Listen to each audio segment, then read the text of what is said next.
Having like a little technical difficulties on a Wednesday to wake you up early in the morning, right? Yes, so we're starting a couple minutes late because we had to redo something. So So we appreciate everybody for hanging in there with us and being patient while we got through all of this technical nonsense. But we are here. And how is your week going so far? it's good. This is always a high point for me, this nice little morning where we get to chat about, business and sales and marketing. I like this. So it's good. Oh, What about yeah, you? me too. It's my favorite time of the week to Mhm. just talk about everything that we're both very passionate about, and trying to bring good tips that our entrepreneurs can use to really help them strengthen their success as business owners and kind of move them to the next level. So Sure. I'm excited about this topic because website design um, is really where it's all about, right? It's your one chance to communicate with your audience, when you may not even know that they're interested in your product or service. And really, I think sometimes we can put our own barriers in the way of really creating the right user experience. So, Absolutely. today it's the winning website and 3 tips to improve the user experience is what we're talking about. So I know that you've got a lot of experience in helping clients get through this process. So I am very, very interested in, um, like where where do we get started with all of Mhm. this, or how do we even evaluate what if our current website needs any tweaking? Hmm. For sure. So, yeah, thanks. And let's start this off. I think I have tip number one. We'll talk through is about a little bit about what happens above the fold, which is an old marketing print term, to be honest, but above the fold, where before you have to scroll on the page. But I just want to set the stage because we may talk later about another time about how to get people to your website, right? So that's a whole other story, right? So when you think about when people are on your website, you really have to think about, first of all, the masses aren't going to come to your site, especially right away. So you just think about the fact that somebody might go to your site because they Googled to try to find something. Maybe they're thinking about doing business with you and they want to check you out. So you it's good to take a step back and think about this is not the world we're talking about. These are very specific people that either thinking about doing business with you, they want to sell you something. So there's some things too, but it's good to know, to think about that. So I'm just tip number one is like what's happening before you scroll. So specifically, hopefully at this point you've done personas to know who are you talking to, who's your target audience. Two or three, like don't get crazy, don't do 20, do just a couple so you really know who you're talking to, but also at this point that you know the niche audience that you're selling to, right? Who do you best serve with your services? Is it CPA firms in the local market? Is it, in a whole state? Is it nationally, but it's marketing people? Just really hone in on who it is, because what you need to do with your site is a couple things. So put the important stuff generally up top. And important means you need to make sure, if I'm a user getting to your site, that I feel comfortable, that I know I'm in the right place. Make that right. You need to just not make me feel risk that this is a untrustworthy site. So you need to sort of check off all these boxes. So typically we'll look at the header, right? You got a logo, you got some navigation, maybe a contact button. Keep it as simple and straightforward as possible. Don't get too clever with your naming structure. Like services shouldn't be, how we work for you. I mean, I know it's sometimes tempting to do stuff like that, but try to be just, you know, make it comfortable, right? So Right. that you have to keep some of that basics. And then when you look at the main image up top, whether it's huge or background or what it is, just make sure it supports your message. It doesn't have to be the message per se. It has to support you, your style, or things like that. The headline, you need to make sure the visitors know they have come to the right place for their need. So answer that question. We do this for this type of person. Be clear. Don't be vague about we'll grow your business, because that is actually a little vague, right? There's a lot of ways. So be as clear as you possible. So quickly I know if I'm in the right place, because you don't even want someone who's not in the wrong place. Typically you have a sub headline, and with that sub, you want to establish a little credibility, keep mitigating the risk, and manage any objections. So, we use a lead generation, if let's say it's a cold lead generation tool, they build cold, leads for your pipeline. And then, say we have a 30-day money back guarantee, will prove that we can give you whatever it might be. So manage objections. And then a call to action should be very clear. Set up a discovery call. I'm ready to start. Here's where you can talk in the other person's voice if you want to. Just say, I'm ready to create, my pipeline. I'm ready to do whatever, do that part. So that's kind of that top part. And then there's one other component of above the fold I like to have. And you may not have it right when you start your business, but it's called Lead Magnet, a downloadable thing. So under those things, here's the thing is people may not be ready to talk to you yet when they go to your site the first couple times. Well, give them something that you might be able to collect a name and email address and help them earlier in the sales cycle. So maybe they're not ready for your services yet, but they're starting to think about, financial structure, whatever it is. Give them a checklist, give them a white paper, give them something. So then you've solved two problems. So that's kind of that top part that I think of. So. Yeah, I think having that checklist or that downloadable document really accomplishes a couple of things. First of all, it establishes your credibility and the value that you're bringing to that potential client. And then also it keeps your name in front of them, especially if they've downloaded it and they've got it pinned for, future reference, or they're old school and they've printed it out, to have next to them or close by.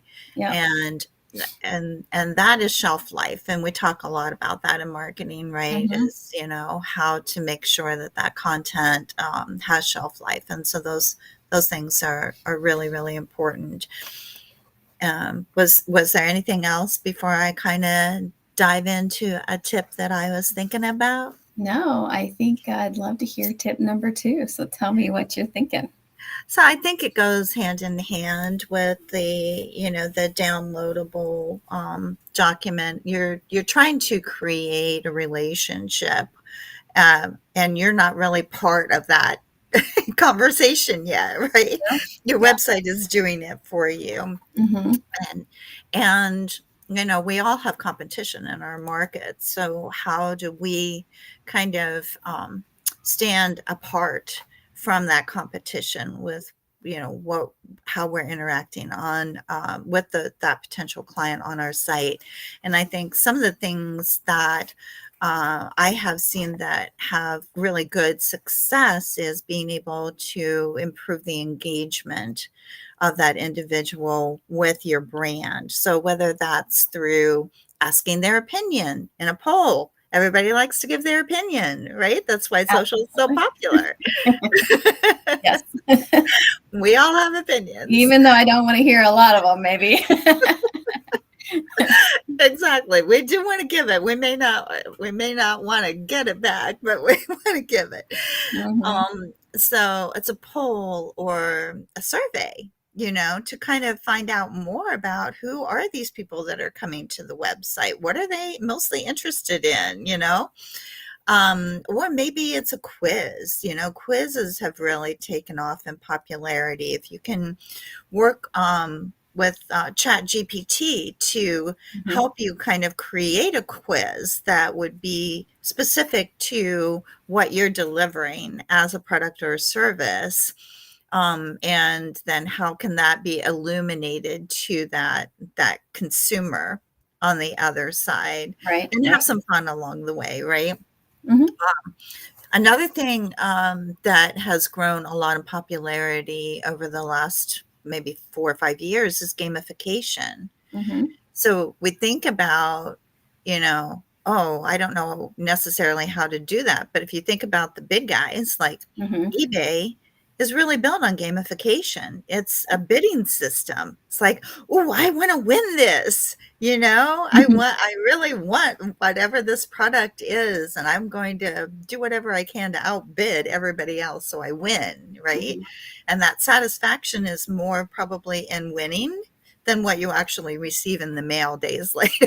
Oh, absolutely. I've seen a bunch of software as a service companies will do that really well too. When you have a free package, or you have the starter package, and you get, like, I think it might be Fathom Video where I use, it's like a transcripting for Zoom calls, but they have it like, you've completed your first Zoom call, here's your points, you get 5 points. And I still don't know what those points are going to mean, but I love that. It's like a little bit of maybe the slot machine in a casino. It's like, I just got 5 coins. So Yes. I think that stuff can work really well.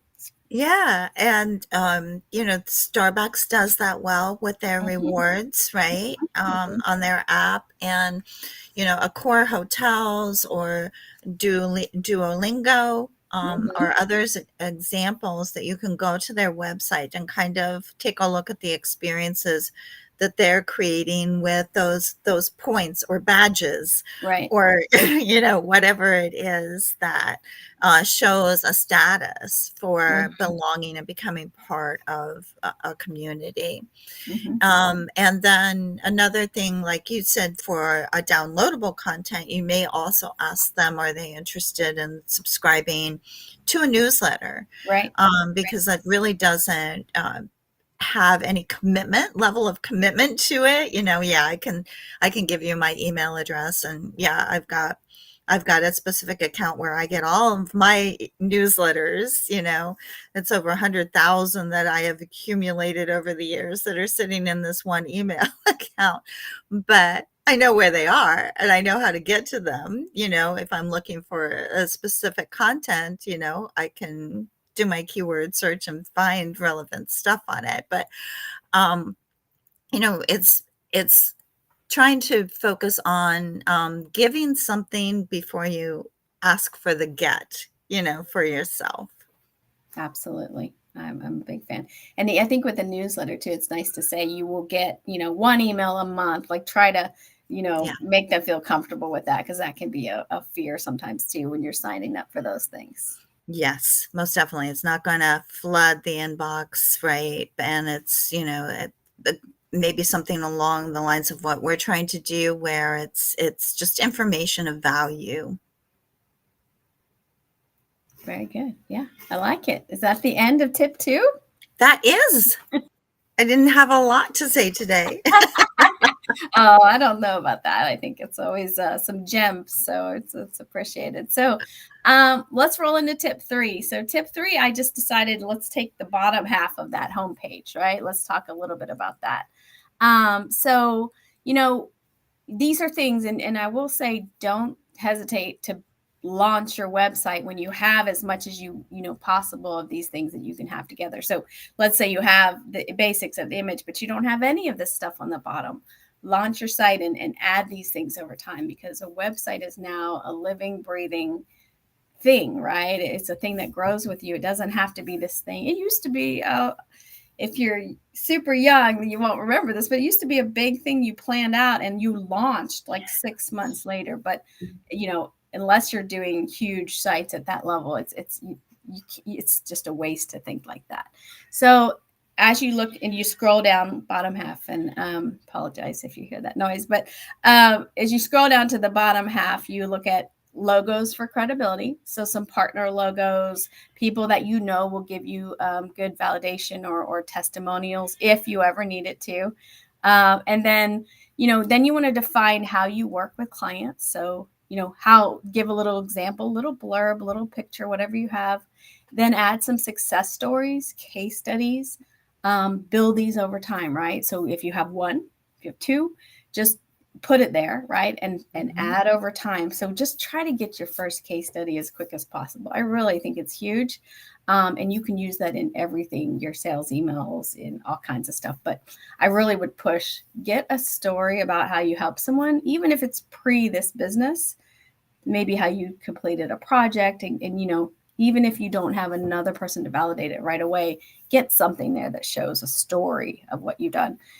Then we can roll into testimonials, quotes, video quotes if you have them. So roll through some of those quotes, because people want to see that, want to see some names that, they don't have to recognize the company names, but sometimes the job title's nice, especially if you're going after CPAs or director of marketing. Like if they see other titles that are comfortable for them, that's a big deal. So, and then you want to do another call to action as you scroll down. So think about, some people go to your site, they're going to look at it, check things out, and leave. Maybe they grab the lead magnet, they download it, and they leave. But think of anyone who scrolls down as a whole separate group of people when you think about it. If I scroll down to the lower half of your site, what does that mean? It means I was interested. I wanted to learn more. So you really have to segment this group and say, okay, someone who did this was looking to be either more convinced, right? They wanted more proof. They wanted more information. Follow that theory. You really have to start segmenting the audience as you think about who's on your site and what they might be doing. So I like to have another call to action down there. Could be similar to the top one, but, a little variation of it, something like that. I like that, because I think at the top, if you've got, book a consultation, at the bottom, you might say something like, need more information, or didn't find what you wanted, let's talk. And it's really the same action, but just, worded differently, so that it doesn't look like it's just repeated throughout the page. Absolutely. And I was encouraged to this a while ago so I call it a qualification call. As my first call with someone, and it's a short 20-minute call to see if I can help them, right? Assess their needs, see if they have the budget to support the growth that we're trying to achieve and the services that are needed. So that's what I call it. But my book a meeting link and how I describe it is a marketing game plan chat. I think it's what it calls, something like that. Like that's what it is, right? It's a game plan. So it's not a proposal of services. It's not a sales pitch. It's a game plan. Like, what is our game plan? So, that may change over time, but try to figure out what is that call, because, you can't just assume you're selling to everyone. You really do have to assess. So sometimes it's nice to make your call to action clear that you're not going to sell, you're going to establish, what it is, establish the needs and figure out how to go about it and if this is the right approach. So sometimes that's important too, with that language.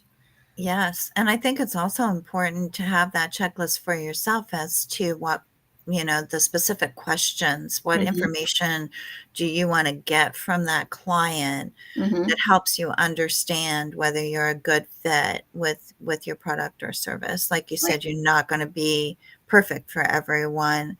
And then stick with that, to assess at the same level everybody, and you can tweak it over time. If you find, oh, okay, well, this is actually a better fit for me when I ask this question, and substitute that out. But you call it the marketing plan session, and I call it more of a needs assessment type of thing. It's the same thing. That's really good. Actually, needs assessment is a very, I understand it. It doesn't feel, like too much. That's a really good one. Yeah. And mentally, you can't go in to that conversation thinking that you're going to sell them, or that you're going to walk out with a new client or an agreement or whatever. You really have to go in with curiosity and say, I wonder if, Mm-hmm. I wonder if I can help this person. I wonder what their needs are and, Mm-hmm. what their goals are, and can we align?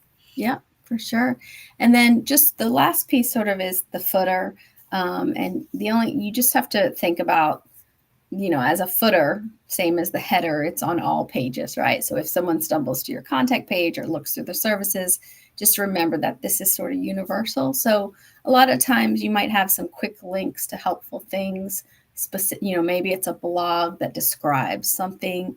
Maybe it's a case study. Have your additional contact information so it's more universal. So there's some general rules for footers. Sometimes people put the social links there. So, have that information, but think about this applies to all pages and I'm going to see it more than once, right?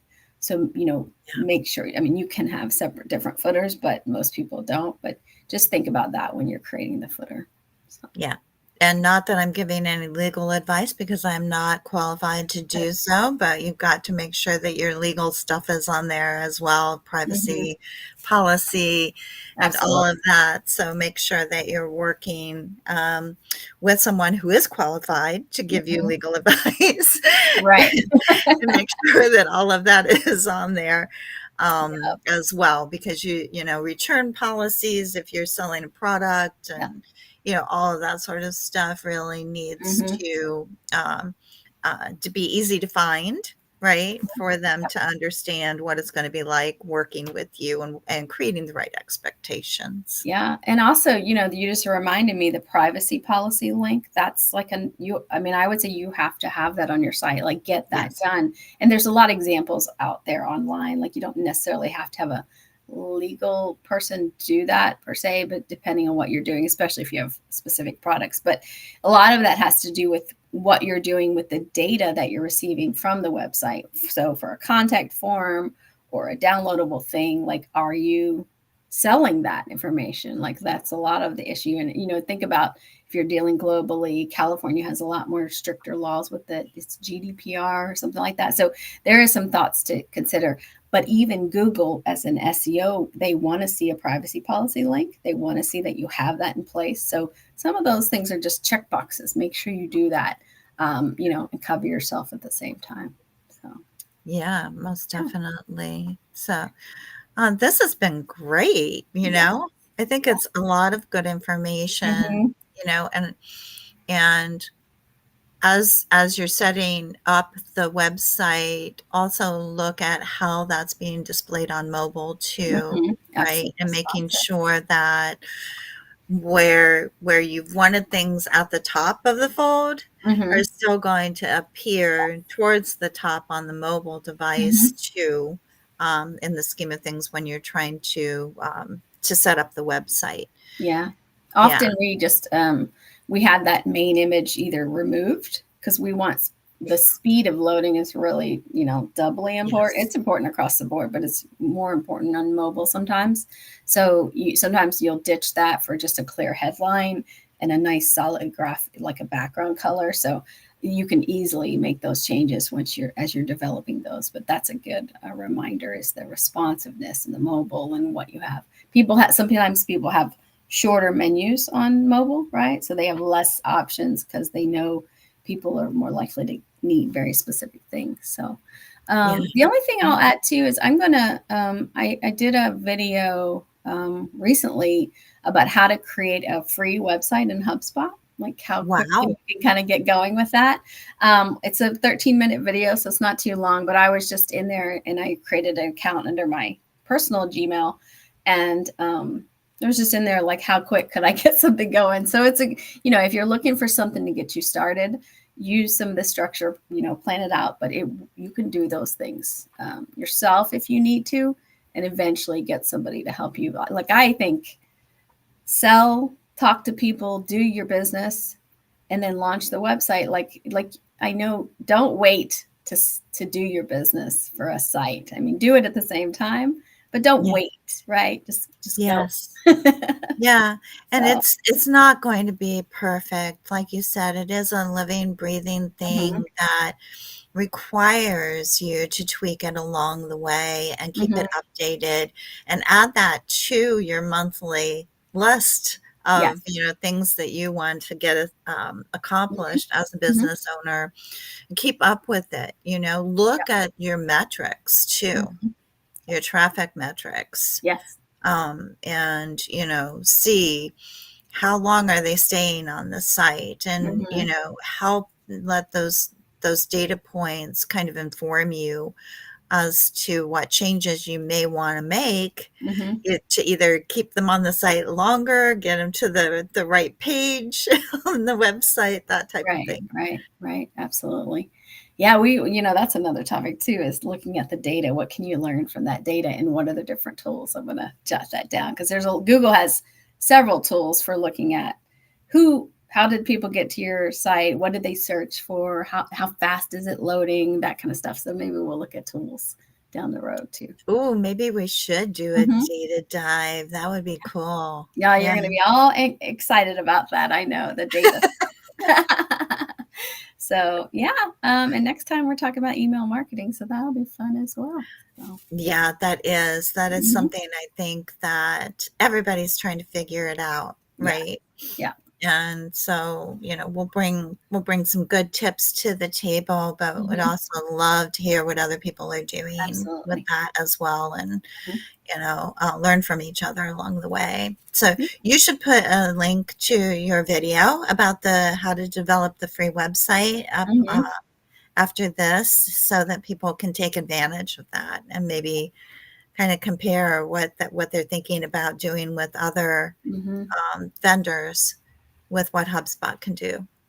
Okay, yeah, I will definitely do it in the comments, and I just put it up there in the chat thing as well. But I will post that in our comments on LinkedIn too, so people can grab it. Excellent. So awesome. Excellent. Well, everybody, have a great day. Thank you again for staying with us during the technical glitch that was unexpected this Yes, morning. but we managed, right? We dealt with it. Here we Yeah, are. So we get it done. yes, I'll see you next week. All right. Have a great one, You Christina. too. Bye Bye, bye. everybody.